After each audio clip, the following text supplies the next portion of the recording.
Hello and welcome back to our channel. So in the IT business and technology world, everybody would have heard this word called microservices. Okay, this microservices word has been around for quite a while, right? But if someone has not actually worked on any solution which involves microservices, right? I'm sure it causes a bit of a confusion. Even many years back, even we were fairly confused what this micro service is really all about, etc. Right? So I think it's time for us to meet and reason with microservices this time. So I'm Samir and I have with me Prasad. Hi Prasad. So Prasad, let's dive in. Okay. So basically when we talk about microservices, even casually, yeah. So we always casually talk about microservices, right? And I think what I have seen is people just rush into development and try to just go start writing microservices.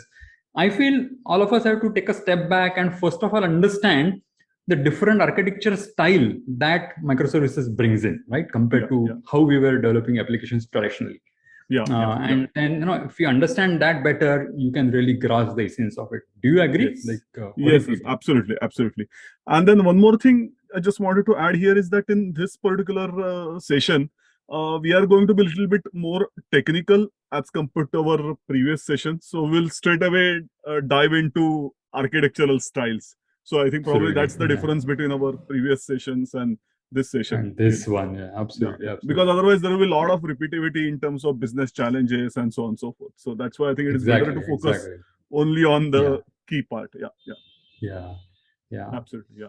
So maybe you get us started and let us know, what your feelings on what were the past architecture styles and how then it started changing. So absolutely. So actually before going into microservices, I think one thing which I just wanted to highlight here is that like the traditional architectural styles, they are still very much there. So it's not that we are going to have a totally different style and all the things which we have been doing in our traditional architecture style is not applicable. So that's not the case. So here it's something new way of looking at things, and it may give some additional benefits. So case by case basis, again, it will be decided like what kind of architectural style to adopt. So going back to traditional architectural styles, we are very much familiar with multi-tier architecture style, or it could be as simple as, let's say, a client server, or maybe 2-tier, 3-tier, or n-tier architecture style. So people also called it as a more like a layered kind of an architecture. So maybe web tier, application tier, then database tier, and so on and so forth. A very broad level kind of a classification. And then maybe there are other styles where it was more like a component oriented or component driven kind of architecture, where you have identified different components of your large system, and then they are integrated to give an overall functionality. And then somewhere service oriented architecture, or SOA, was also introduced, where the application functionality was made available as a service. But all these different styles, whether it's a layer, tier, or component, service, etc., they were still all part of what we call it as a monolith kind of a architecture, or a flavor of monolith architecture. So in a literal and what monolith means, an architecture which is designed from one large piece, or maybe a building, or or we can say an artifact which is constructed from one large piece of maybe a rock, something like that. So that's the monolith kind of a style. So this we have been using for a good amount of time. But then these architecture styles, even if they are there, they have a certain challenges. And when we are going to learn about microservices, I think our challenges of monolith architecture are really going to influence our decision of microservices. Okay. Yeah, but you are still saying that whatever we have learned so far architecturally and all these good practices of logical architecturing, then separating them into layers and tiers and further components, and all these practices are still very much valid, correct? Absolutely. And we just need to, like you called it out, I think in terms of execution and deployment, they were a bit of monoliths, right? And that caused some issues, is how I understand, or when I look at it. Exactly. So just maybe throw a little bit more light on, like, what is, if you want to contrast this new architecture style with how we have been doing it so far, what would it be then? Yeah. Actually, first, I would like to quickly summarize, the main challenges which one faces in a monolith kind of an architecture. So typically, the biggest challenge is a monolith application is a typically very large and complex application. And because it's a very large and complex, it is difficult to change and difficult to manage. Like, for example, if there are n number of classes and they are integrated together, and maybe there is a database there may be and services which that application is consuming, and so on and so forth. So the whole thing becomes very difficult to manage. And if there is a one small change, or maybe if there is a bug and which needs to be fixed, then it's quite challenging to really fix that particular bug or make a change into this monolith architecture, because whatever you are going to do, it is going to affect the entire system. And then, as we know that it's very, it's really challenging to touch something which is already working on. So you never know what may go wrong. Actually, that risk is always there. So that's the one of the biggest challenges of a monolith or a complex application is. I think we used to always say that this code was written 25 years back and is still running. Don't touch it. Yeah, don't touch it. Absolutely, absolutely. Yeah. You remember our project? I think that was what CSS project. I think that was on mainframe, and we used for a large telecom customer. Yeah, absolutely. So not to touch if it is working fine. So that has been mantra. Yeah, it created challenges further, but still it works. So let it be as as it is. Good. Then, because of this large, complex, and one huge application, the upgrade cycle is really tough. So either you have to upgrade the entire application, or you don't have to upgrade anything from the application. So that's the biggest challenge. So even if your entire application is very, very complex and your change is very small, the whole thing needs to be upgraded together. So either you do it completely or you don't do the upgrade. So this is the biggest challenge of a complex application. And the next one is, because of the sheer size, the typical challenge of this complex application is it takes time to start up, and then the overall footprint in terms of memory or in terms of storage of these applications is also very, very large. So in a way, it is very difficult to manage these kind of applications. And then another interesting challenge which is there, which we have to keep in mind is, and I'm sure we must have even experienced this, is even if a single small bug can bring down the whole system. So even if there may be 10, 15 independent modules in the system, and a bug may be into some isolated system, or isolated from a functionality point of view, then it may bring the whole system down, and then you have to bring it down and upgrade. So these are the typical challenges of monolith architecture. Yeah, very much. I think very true, very good points. In fact, like you said, a single bug, right? I mean, we always say we don't have any bugs in our software, but that's never true, right? You will always find them, during the execution, and it does bring your systems down, right? Absolutely. We have seen classic examples even on cloud of many of such applications going down and not accessible and whatnot, right? So these are good point. Now I think you did the right thing, and I think this sets the tone as to what are the real challenges of a monolithic architecture. Now, how does microservices, when it emerged, how did it try to address them? Maybe you can look at that. Yeah, absolutely. See, what we have seen on this large complex thing, it's an architectural style. So monolith is an architectural style, a style in which systems are architected. So in a similar manner, microservices is also an architectural style. So there is a certain pattern or a certain characteristics which your system must adhere to, and then we can call that system as a microservice architectural style system. So to be very, if you really see from a definition point of view, there is no formal definition of microservice as such. It is just a simple architectural style. And this style is based on certain characteristics which we are going to look as we progress in this video.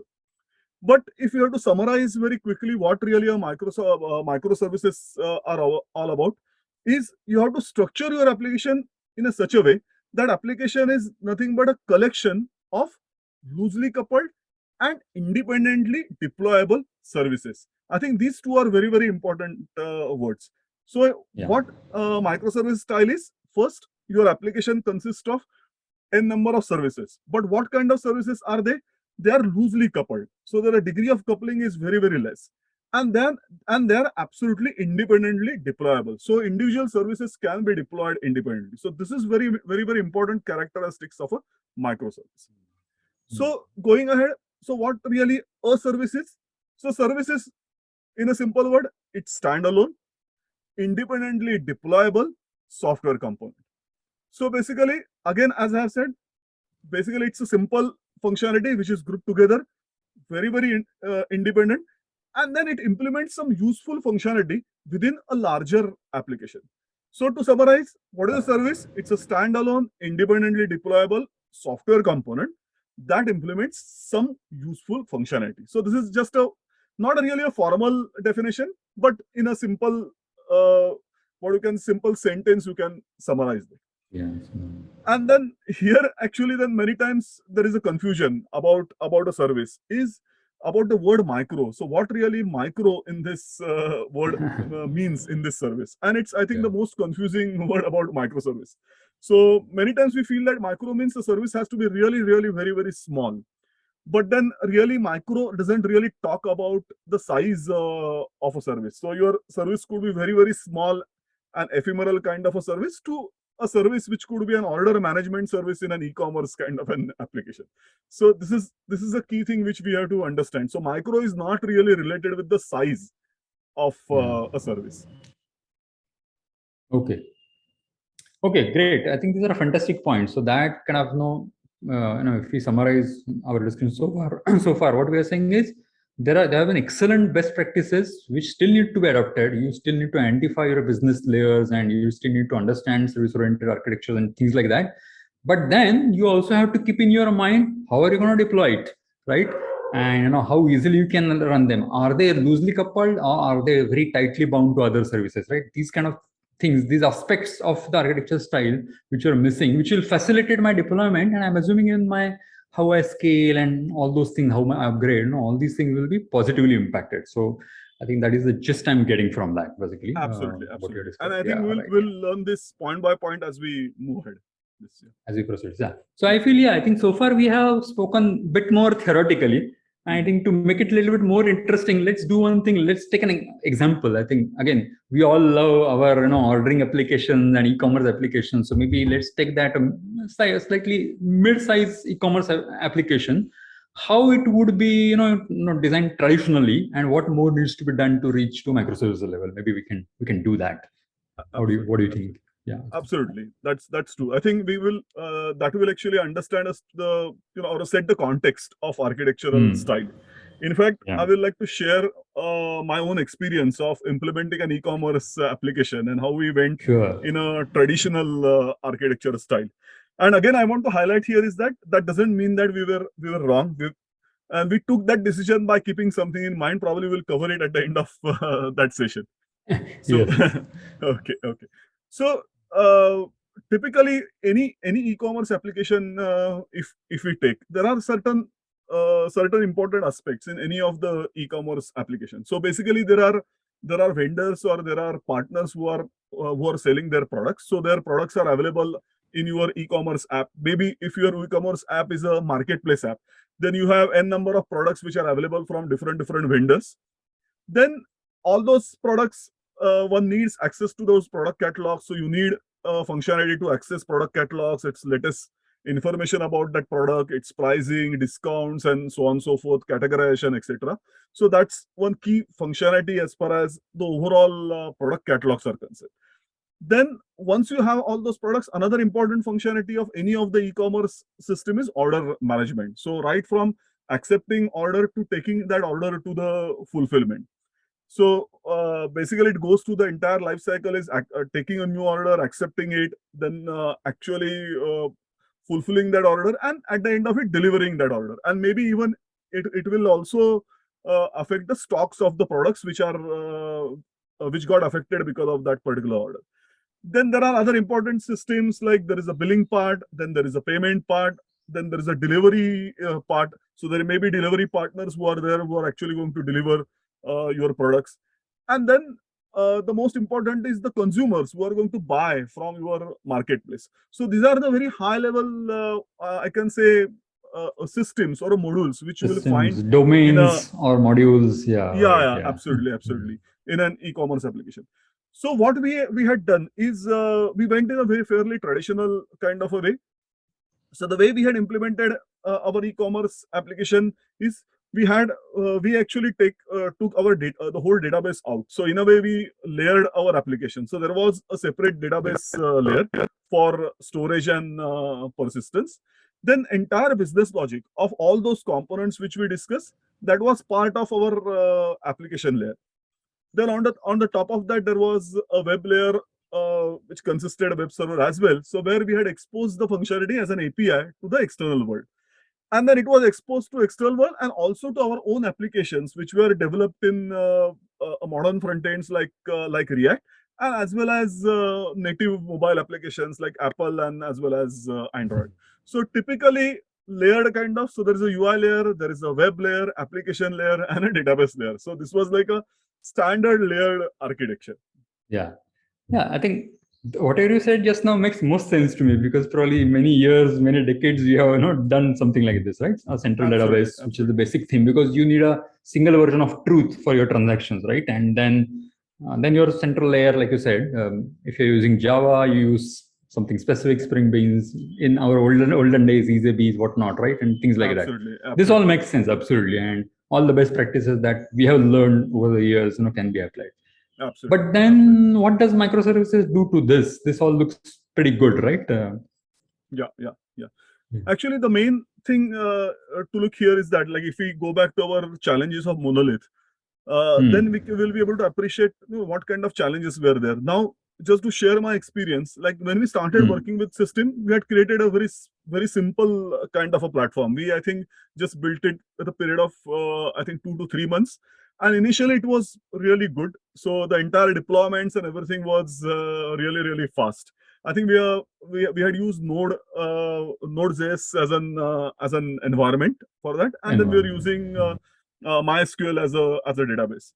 So initially there were no issues, but then as the application started becoming more and more demanding in terms of functionality, like every 2 weeks a new functionality was expected, and then like end users, they started demanding new functionalities. And then what started happening is our implementation of that functionality, the speed of implementation was fairly good, but then the deployment was the biggest challenge, because we had to bring down the whole system and then deploy our new application code and then make it live again. And in a marketplace kind of an application, your application is supposed to run 24 by 7, 365 days. So it has to be really challenging for us to bring the application down for a period of half an hour, 1 hour, upgrade it, ensure that everything is running smooth. And if there is a bug, or if you suddenly realize something has gone wrong, then rolling it back was another challenge. So it used to take at least a couple of hours for us to manage this deployment. Now, if we do it once in a month, probably it is okay. But then later on, we had to do it almost once a week. And then it started becoming really challenging. Yeah. And so managing change, managing deployment, fixing bugs, everything started really affecting our productivity. Yeah. Okay. So perfect, and that sets the stage of now starting to apply the microservice styles and the principles that it brings in, right? So let's go there. Let's see how it kind of changes the picture. Absolutely. Now here, what we started thinking is probably we need to now go to the microservices way. Actually, we were aware of microservices, but initially, because of the initial pressure to bring it to the market and just to get a feedback, we had to go with very quick kind of an implementation. And later on, then we started slowly migrating towards microservices. So one key thing which we have to really understand is microservices is nothing but you have to take your large application and then split that application into collection of independent applications, which we call it as services. So service is nothing but a sub application inside our large application. So maybe our overall e-commerce application is still same, but inside that, in case of microservices, we are going to have multiple sub applications, and those sub applications are absolutely independent. They are loosely coupled, and then they can be managed in a much more easier manner. So it's like, in a simple word, it is like a divide and rule. So you divide your large complex application into multiple small parts and then manage them in an effective manner. So that's how, if we have to really see a simplistic view of our e-commerce marketplace application. So what we really did is we identified some high level of microservices. For example, the entire order functionality, we grouped them as a part of order service. Then all functionality related with vendors or shops or businesses who are doing business with us as a part of e-commerce marketplace, they were taken into a separate microservices. Then most of the time, any e-commerce system, I think it interacts with the catalogs in a most frequent manner. So it involves searches, it involves showing related items and so on and so forth. So entire catalog functionality, we took it out as another microservice.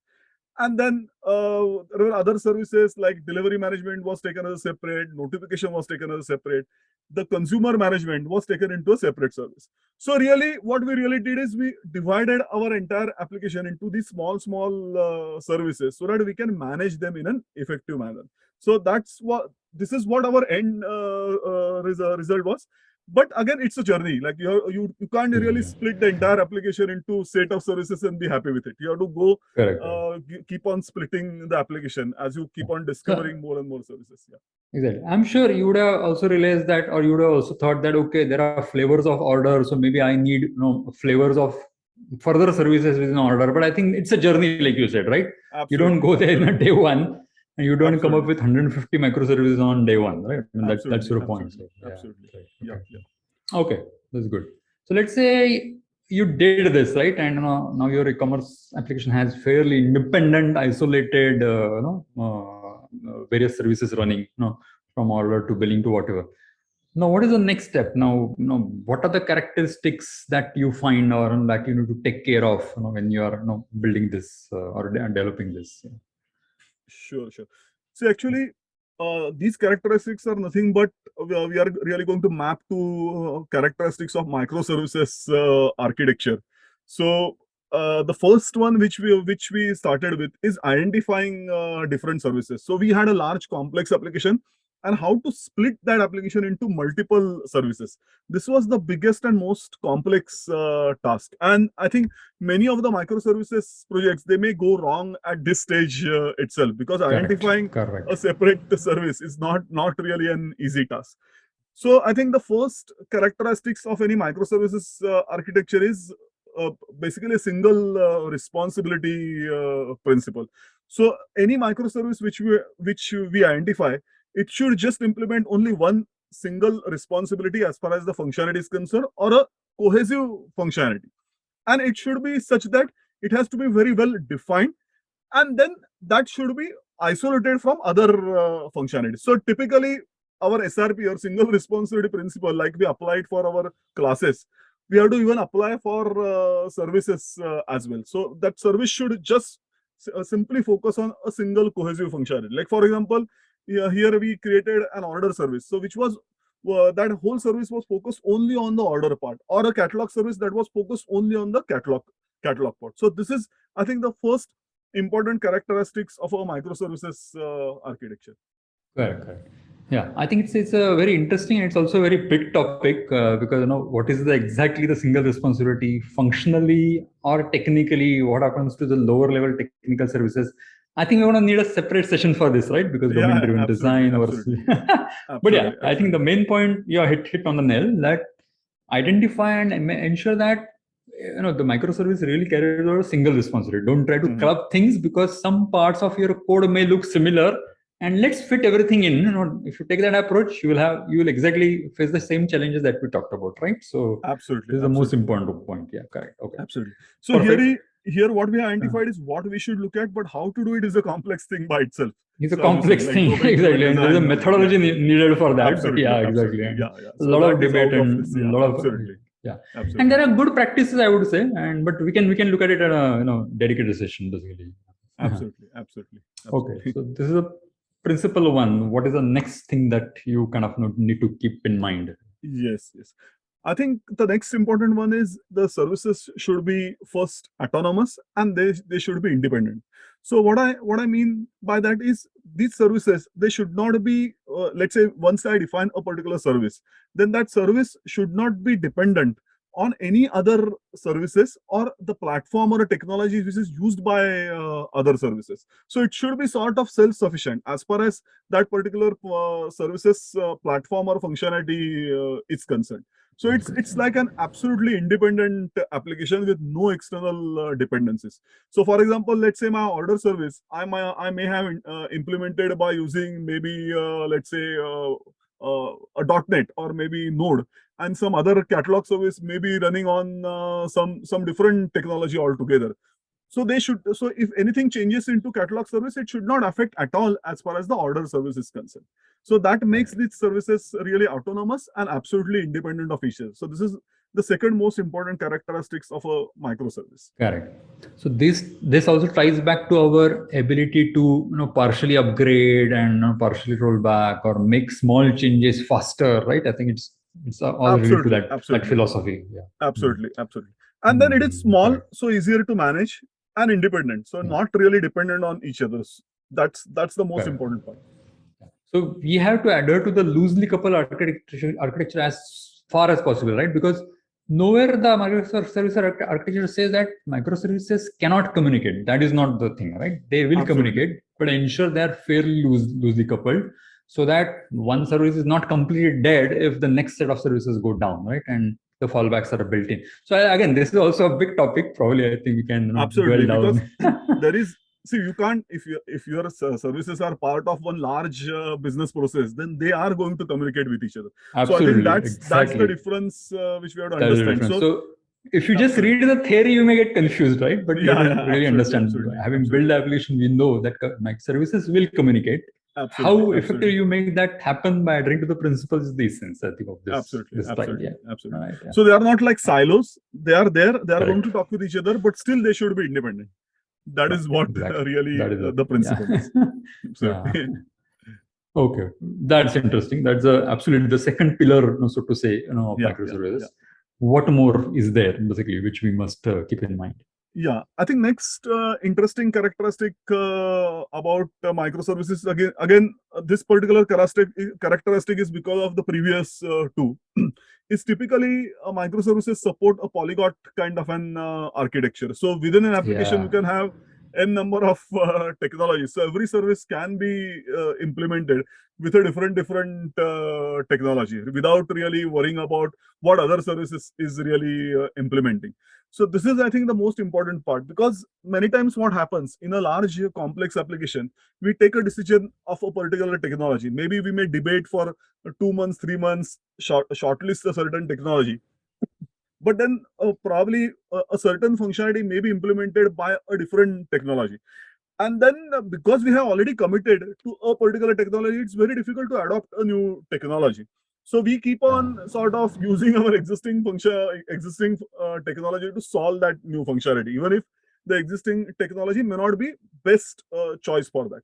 But in case of microservices, that is avoided, because you can select the best possible technology for a microservice. And because microservices are autonomous and independent, then the selection of technology of service A doesn't really affect the service B. So this is, I think, most important part of microservice characteristics. So you can adopt different technologies, what they are best for. Yeah.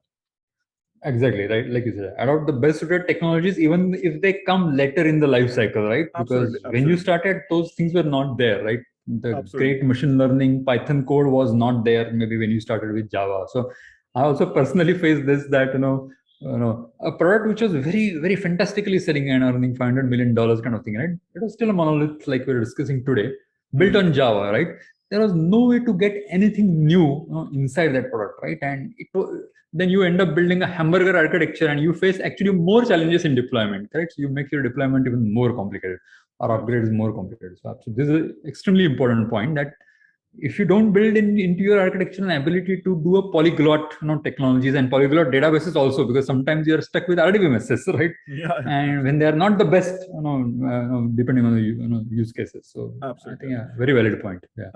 Actually, in our case also, initially we had implemented a catalog search with a simple full text search of our MySQL. But eventually, when we went to microservices, we migrated to Elasticsearch. So we were able to adopt Elasticsearch and still keep the other part of application into other technologies. So that's the beauty of microservices. Yeah, exactly. Okay. Perfect. And so that's your third pillar. And then what's the next? What more we need to be aware of? Yeah. Absolutely. See, next, because of these services are independent and then autonomous, naturally, because of that, any change or any bug which is there or fixing of bug, it has a very limited impact, because that may impact only a particular really a service. So because of that, a small change, if you have to deploy a particular small change into your application, then you need to only deploy a particular microservice. One doesn't have to deploy the entire application. So for example, in our case, let's say if I have to make any changes into my catalog search service, then only that service I can deploy. Like I don't have to bring down the entire application, like ordering, then vendor management and notification, etc. So that is the biggest really advantage. In case of earlier Monolith, even if I have to upgrade my catalog, I have to bring down the whole thing. So here, this is the biggest advantage. So there is a very limited impact of change or limited impact of bug fix. And then naturally, even the deployment is also easier, because then you are deploying only one small part of your overall large application. Right. Okay. Perfect. So even our designers and developers have to keep this in mind, that make sure your fixes are localized. Keep microservices as a perspective when you're doing the fixes. Don't go and tamper around and basically isolate the fix and isolate and identify the right microservices to fix. And I think that's a great point. Exactly. Absolutely. Because if you don't do that, there will be a ripple effect, right? And that ripple Absolutely. effect could be So that's where the identification of microservices is very, very important. Yeah. But then you also touched upon the deployment, right? Because I have fixed it now. But how do I, from my development environment to the actual production, how do I take it? How do I make it fairly, independent, isolated, and automated? Let's say. Absolutely. See, I think the biggest thing about what we need to adopt as far as microservices are concerned, or let me put it this way, like if we have to take the maximum benefit of microservices architectural style, then automatic deployment is a must. Without automatic deployment, you really can't reap all benefits of microservices.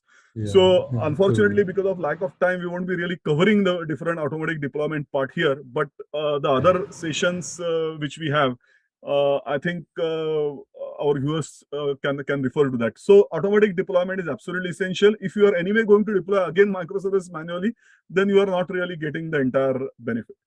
Then another important is automatic scaling up and as well as scaling down. That is also an important part. So in case of microservices, a particular microservice you can scale up if there is a demand increases, or maybe scale down. Like for example, in a festive season, maybe my order services may need a more scalability, or maybe my catalog search service need more scalability. So that it should be possible to do it in an automatic manner. So that's the most important. If we don't do it, then really we are not really getting really all benefits of microservices. Good point. Because I think one of the driving force behind microservice through Martin Fowler and other was also the DevOps philosophy, right? And DevOps, the actual operations was always stuck. The development could be speeded up in certain ways, but you just couldn't deploy, right? And I think this is the crux. So you touched on this is the key pillar or key objective also behind the microservice architecture, right? Absolutely. Yeah. And now, I think then there is. Sorry, go ahead. No, I was saying, like you rightly said, I think it needs its own dedicated sessions, and we probably already have some videos on that, right? For example, Kubernetes is a medium of orchestrating and running this. We have a very, in fact, rather long session, our long session on this. As to once you have reached here, how do you take it to the final, to the end and keep it, rightly scaled and all that, right? We have a good session on that, right? Absolutely. Yeah. Okay. No, this is good. So let's do one thing. I mean, this is great. I think we have these 5 pillars, and we can see how the challenges can be overcome. But do I adopt microservices always? I mean, this is surely, we have glorified microservices a lot here, and it seems like, the magical world. But what are the words of caution that you would like to give our viewers? Yeah, sure. So I think first, again, I would like to highlight here is that we are not dropping anything from our whatever architectural styles which we already have. They are going to be there, very much they are there. So so that we have to always keep in mind. As far as microservices are concerned, now if we look at the overall how we have to split the application into multiple small applications, they need to communicate with each other. Then because they are distributed, there are going to be a lot of issues as far as spanning of workflows and communications, transactions, and so on, so on, so forth. So by considering all that, one thing which you have to keep in mind is microservices can be costly to build. So even if individual services may be a smaller one, but overall it could be a costly affair. So that's, I think, the most important thing which we have to keep in mind. So it's not like micro means, again, micro doesn't have to be small, and it doesn't also have to be micro budget. In fact, the budget of building microservices architectural style could be much higher from a traditional architecture point of view. So that's, I think, one thing which you have to keep in mind. Next one, I think most important part is when we are going to split our large complex application into multiple independent microservices, one must have a very clear understanding of business domain, because if we don't split our services as per the business domain, then the services may end up communicating with each other or in a very frequent manner, or they may be overly dependent on each other, and then we'll lose all the benefits of microservices. So splitting of microservices depends upon very clear understanding of business domain. So having business domain experts while identifying microservices is absolutely must. Next one is, as we have seen, it needs continuous deployment and continuous delivery. One must invest into these new processes and tools and platforms, and without that, really, one cannot get all the benefits of microservices. You can't have manual continuous delivery. So that's the most important part. Then next one is automation of infrastructure. See, because we are going to have now multiple deployments or maybe even continuous deployment, again, manual thing is not possible. Maybe your deployment may be happening almost every day. So your entire infrastructure should be capable of having some kind of an automation. So it should be possible to automate your deployment, maybe rolling back if something goes wrong, adding resources whenever some scalability is needed, and so on and so forth. So all those things are absolutely essential. And then to manage this complex environment, one has to have a good quality operation management tools. So again, investment is required in terms of tools, is required in terms of training, and so on and so forth. So all those things we have to keep in mind. It's a great architectural style, but it also has its own complexity to implement. Absolutely. Great point. So first of all, you don't have to always rush into microservices, but you have to surely keep this in mind, because if you're starting small, if you're a startup, you don't need it on day one, right? Absolutely. Things start kicking in like they did in your case, and you start getting more traffic. You're going to need to rethink, right? And that's the right time when you start, moving towards this architecture, correct? Absolutely. And again, like we said, it doesn't mean think about 150 microservices on day one. That can't happen, because you won't be able to handle it, and you don't need it, right? Absolutely. So, okay. Yeah. Okay. So this has been an interesting short session, basically, relatively short session, considering the breadth of the topic, microservices. But I guess, like both of us, I think all of you also got something out of this.